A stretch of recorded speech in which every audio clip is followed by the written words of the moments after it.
सिंध के ॿियनि ज़िलनि जी तरह ज़िले टंडोलार में भी थींदड़ बलदियाती इलेक्शन में पीपल्स पार्टी सोभारी थी है। म्यूनिसिपल कमेटी के केतरनि ई वार्डन में पाकिस्तान पीपल्स पार्टी कामयाब थी है।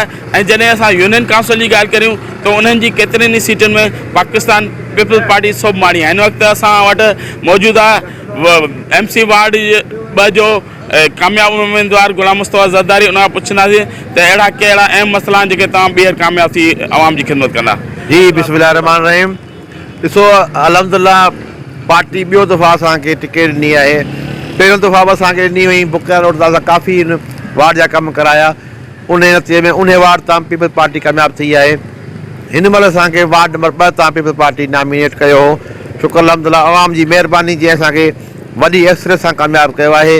इंशाल्लाह असांखे उमेदु आहे असांजो को जियालो सुठो दोस्त असां में ई को चेयरमैन थींदो ऐं इंशाल्लाह अवाम जा मसइला जेके बलदियाती सतह ते आहिनि जंहिंजो नालियूं या रोड रस्ता ड्रेनेज जा जेके असीं हल करे सघूं था उहे इंशाल्लाह तरजीही बुनियादनि ते हल कंदासीं इंशाल्लाह। हिन चवणो हो त जेके आवाम जा बुनियादी मसला आहिनि नालियूं रोड रस्ता ड्रेनेज सिस्टम तरजीही बुनियाद ते हल कंदासीं। कैमरामैन महबूब अली सां गॾु हुज़ूर ख़ासि कली ख़बर 4 TV टंडोला यार।